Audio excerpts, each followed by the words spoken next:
Hello friends, GK study Hindi में आप सभी का स्वागत है। देखिए, एक न्यूज़ है कि राजस्व भूमि सुधार विभाग बिहार सरकार की तरफ से प्रेस नोट जारी किया गया है। और इस प्रेस नोट में देखिए क्या है, यहाँ पर हस्ताक्षर देख सकते हैं आप 26 यहाँ पे 4/2022, ठीक है। अब यानी अप्रैल में 26 तारीख का है ये लेटर। और नाम ब्रजेश मोहत्रा, अपर मुख्य सचिव। और क्या है तो यहाँ पे देखिए देख सकते हैं आप लोग कि राजस्व भूमि सुधार विभाग के अंतर्गत क्षेत्रीय स्तर पर राजस्व प्रशासन के सफल एवं सशक्त संचालन हेतु राज्य स्तरीय अमीन सह राजस्व कर्मचारी संवर्ग नियमावली 2022 के गठन की स्वीकृति। यानी कि 2022 में अमीन सह राजस्व कर्मचारी यानी अमीन और राजस्व कर्मचारी दोनों का जो नियमावली संवर्ग नियमावली है, एक साथ एक में ही जो है बनाया जा रहा है। अब इससे क्या होगा कि जो आप जॉब प्रोफाइल देखते थे, राजस्व कर्मचारी का ये जॉब है, ये उसमें कार्य करना होता है, या अमीन का ये कार्य होता है, तो यहाँ पर चूँकि सम्मिलित रूप से नियमावली बनाई जा रही है, तो यहाँ पर कुछ काम का जो है, जो भी प्रभार है, जो भी आपका जॉब प्रोफाइल है, कुछ ना कुछ आपको सेम उसमें सिमिलरिटी काम आपका अमीन वाला काम हो सकता है, कुछ राजस्व कर्मचारी को करना पड़े, या राजस्व कर्मचारी को हो सकता है कि अमीन के कुछ कार्य दिए जाएँ। तो ये साथ में ये नियमावली जो है, ये दोनों का एक ही सम्मिलित रूप से नियमावली बनाई जा रही है 2022 में, और इसके गठन की स्वीकृति दे दी गई है। और जल्द ही ये नियमावली बन करके जितने भी अमीन होंगे या राजस्व कर्मचारी जो भी बहाल होंगे उस पर ये लागू हो जाएगा।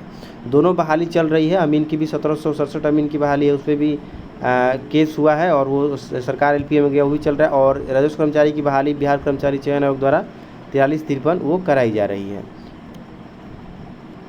दूसरी खबर है कि देखिए, बिहार SSC इंटर लेवल में जो है अद्यतन NCL को मान्य कराने के लिए विधायक जो संदीप सौरभ सर हैं, उन्होंने लेटर लिखा है मुख्य सचिव बिहार पटना को, यानी CMO ऑफिस जो है सामान्य प्रशासन विभाग, और CMO को भी लेटर लिखा है। दो लेटर है और दोनों लेटर का विषय समान है। और इसमें लिखा गया है कि NCL को मान्यता दिया जाए और किन किन बिंदुओं के कारण दिया जाए। इसमें बहुत सारे पॉइंट दिए गए हैं कि इन जो है बिंदुओं पर विचार करते हुए और यहाँ पर अद्यतन NCL को, जो करेंट NCL है, वो मान्यता दिया जाए। क्योंकि CGL 2 ये जो है पॉइंट CGL 2 में भी किया गया है।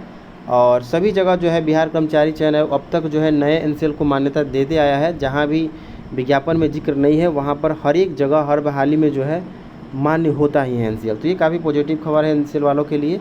और देखिए, अगर CMO ऑफिस से या समान विभाग से आयोग के पास ये चला आता है कि उनको मान्य करना ही है, ठीक है, तो वो आयोग जो है इस पर कभी जो अपना रुख है वो कड़ा रुख नहीं अपनाएगा और चुपचाप उसको मान्य करेगा ही करेगा। तो ये काफ़ी पॉजिटिव खबर है। देखिए, ये दूसरा जो लेटर है, ये माननीय मुख्यमंत्री के नाम से देखिए यहाँ पर लिखा गया। दोनों का मैटर सेम है, 27 तारीख को। तो देखिए, अगर CMO ऑफिस इसमें हस्तक्षेप करते हैं और आयोग को कहीं ना कहीं दिशा निर्देश दे देते हैं कि चूँकि बहाली पुरानी है, 8 साल पुरानी बहाली है और हर एक जगह NCL जो है मान्य होता है, और विज्ञापन में स्पष्ट रूप से कहीं भी उल्लेख नहीं है, और उस समय जब फॉर्म भरवाया गया आयोग के द्वारा, तो ऐसा उसका जो मेनू था, जैसे कि CGL 3 में आपको सर्टिफिकेट नंबर पहले ही मांगा जा रहा है, तो जब तक सर्टिफिकेट नंबर दीजिएगा नहीं तब तक फॉर्म सबमिट ही नहीं होगा। लेकिन उस समय इस प्रकार की कोई व्यवस्था नहीं की गई थी, तो ये छात्रों के मन में वहाँ से भी थोड़ी सी दिक्कत है। अगर मांग लिया गया रहा था तो सभी लोग अपना क्रीमिलियर बनवा करके तभी फॉर्म अप्लाई किए होते। लेकिन ये तो गलती आयोग की है। अगर आपकी विज्ञापन में जिक्र नहीं है स्पष्ट रूप से, तो आपको नया NCL लेना ही पड़ेगा और लिया ही जाएगा। तो ये मुख्यमंत्री को ये लेटर लिखा गया, और आशा करते हैं कि मुख्यमंत्री इसमें हस्तक्षेप करते हुए और जो भी छात्र हैं NCL वाले 3000 4000, उनके साथ अन्याय नहीं होगा और आयोग NCL को मान्य करेगा। अब आते हैं ओरल ऑर्डर पर। देखिए, जो ओरल ऑर्डर 20/854/2021 है, 28 तारीख का, वो आ चुका है। और इस ओरल ऑर्डर में एक जजमेंट को देखिए यहाँ पर दिया गया है। इसी को लेकर के बहुत लोग कंफ्यूज हो रहे हैं कि क्या ये वही जजमेंट है। तो देखिए, आपको हम बता देते हैं सबसे पहले कि देखिए यहाँ पर क्या लिखा गया है। यहाँ पर देखिए लिखा गया है कि learn counsel for the petitioner seeks permission to withdraw the petition. यानी कि जो पिटिशनर के वकील हैं, लॉयर हैं, या फिर जो भी पिटिशनर से वो परमिशन मांग रहे हैं कि उनका वो प्रेजेंट पिटिशन जो भी याचिका दायर की है उसको विड्रॉ करने के लिए, वापस लेने के लिए। तो उसके बाद अकॉर्डिंगली जो है the present petition stand dismiss as withdrawn.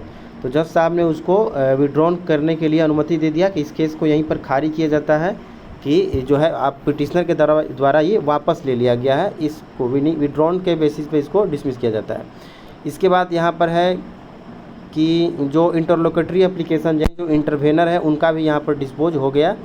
और इसके बाद जो एंट्रीम ऑर्डर है इसमें था वो सीज्ड हो गया टुडे, यानी कि जिस दिन से ये 28 तारीख से ही जो एंट्रीम ऑर्डर है वो ख़त्म हो चुका है। और उसी एंट्रीम ऑर्डर को ख़त्म करने के लिए ये जजमेंट लगाया गया है कि अगर पिटिशनर वापस लेते हैं तो उस एंट्रीम ऑर्डर का उनको कोई भी लाभ आगे दे नहीं होगा, ऐसा इस जजमेंट में बोला गया है। तो ये जजमेंट सिर्फ इसीलिए लगाया गया है कि किसी भी केस को अगर विड्रॉ किया जाता है तो जो भी उस केस में एंट्रीम ऑर्डर है या जो भी कोई भी ऑर्डर है वो उनको लाभ नहीं मिलेगा आगे चल करके। तो इसीलिए इस जो है जजमेंट को लगाया गया है। ये एनसीएल के खिलाफ में या फेवर में इस प्रकार का कोई भी जजमेंट नहीं है, और ये जजमेंट सिर्फ विड्रॉ किया गया है पिटिशन, उसी के बिहाफ में ये लगाया गया है ताकि उनको जो भी एंट्रीम ऑर्डर है उनको लाभ जो है ना मिले। तो कहीं ना कहीं अब ये साफ हो चुका है कि इस केस का कोई भी प्रभाव जो है बिहार एसएससी पर अब नहीं है। अब बिहार एसएससी पूर्णतः स्वतंत्र है, वो अपना जो भी चाहे वो करने के लिए, ठीक है। अब सरकार ही इस मामले में हस्तक्षेप कर सकता है, सरकार से ही गाइडलाइन अगर जाता है आयोग को तो वो सीधे तौर पर जो है मान जाएगा। और जो मुख्यमंत्री कार्यालय से संदीप सर लगे हुए हैं और काफ़ी पॉजिटिव खबर है, अगर वहाँ सीएमओ कार्यालय से आयोग को ये बात जाती है कि आपको मान करके रिजल्ट बनाइए तो फिर इसमें कोई संशय नहीं है कि आपको मान्य किया जाएगा। और अभी तक जो है वही होता भी आया है, सारे बहाली में जो है नए एनसीएल को मान्य करके ही रिजल्ट दिया गया है। तो यहाँ भी आप लोग पॉजिटिव रह सकते हैं कि मान करके ही रिजल्ट आएगा। तो चलिए इस वीडियो में इतना ही, मिलते हैं अगले वीडियो में। जो भी नए लोग हैं चैनल को सब्सक्राइब कर लीजिए। धन्यवाद।